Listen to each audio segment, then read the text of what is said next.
The sound of the pen scratching the settlement papers was louder than her laughter. $100, folded neatly, tossed across the polished oak table like an afterthought. "Book a cab to your parents' place, darling," Melissa said, lips curved, voice dripping with mock pity. My stepsister, my husband's new wife. Her perfume reeked of victory. His silence reeked of guilt. I didn't flinch. I just watched the ink dry beside my forged signature, the final act of a play they thought they wrote. And then my lawyer, calm, gray-haired, unshakable, chuckled, a small, almost cruel sound. That was the moment everything shifted, because neither of them realized what those papers actually meant. When I first met Ethan, he wasn't a CEO. He wasn't even ambitious, just a carpenter with calloused hands and a dream to build something lasting. I believed in that dream so much I gave it a name, Alder and Ash. My name, my idea, my seed money. Melissa was in college then, all giggles and envy. My father's second wife's daughter. We grew up sharing a house, but never a heart. She always wanted what was mine. Dresses, friends, attention. When I brought Ethan home that Christmas, her eyes followed him like a cat eyeing a bird. I thought it was admiration. Turns out it was appetite. The first sign came 3 years into the marriage. Ethan stopped touching me when he spoke, started turning his phone over, face down. His shirts smelled faintly of her rose perfume, the same one she used when we were teenagers. Coincidence, I told myself. Then the messages. A booking at a resort under his assistant's name, but Melissa's initials on the room service bill. I didn't confront him, not yet. See, betrayal is a knife, but it's sharper when you know where to twist it back.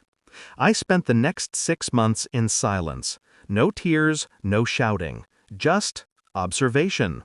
While Ethan was building his empire, I was building something else, a trail. You see, Alder and Ash wasn't his company. Legally, it never was. I incorporated it before our marriage, registered the patents under my maiden name, and made him managing director, not CEO.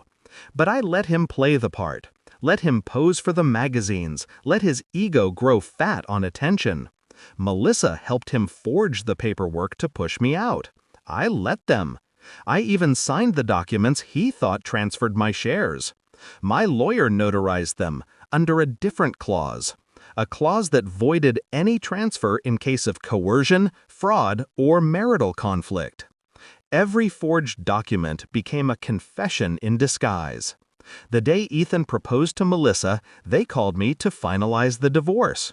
They chose my company's boardroom, my chairs, my conference table. They thought I'd walk away with nothing. They forgot who built the empire. So when Melissa slid that $100 across the table and my lawyer laughed, she frowned, the first crack in her perfect smile. "What's funny?" she snapped. He handed her a file. "You might want to read before you gloat." Inside, court filings dated a week earlier. A motion transferring full CEO authority back to me. Signed and sealed by the board, the same board she believed her husband controlled.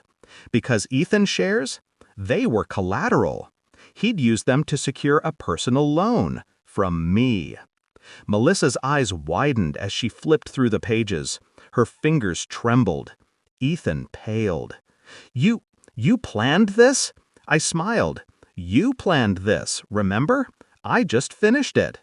He reached for me, pathetic, desperate. "We can fix this, Claire." "No," I said, standing. "I can." I pushed the $100 bill back toward her.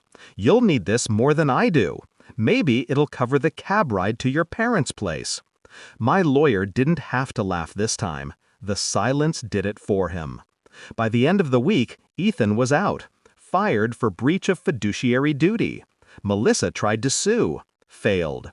Every asset she'd touched was under investigation for misappropriation. And me? I returned to my office, sat at the same desk, same view. Only this time, no one stood beside me, pretending to lead. People ask if I miss them.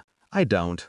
I miss the woman I was before them, naive enough to think loyalty meant safety. Now I know better. Some women burn bridges. I built mine with oak and ash, and when they tried to cross it, I let it collapse under their own weight. When I left the boardroom that day, Melissa was still holding that $100. It wasn't money anymore, it was proof that even when they thought I had nothing, I'd already taken everything.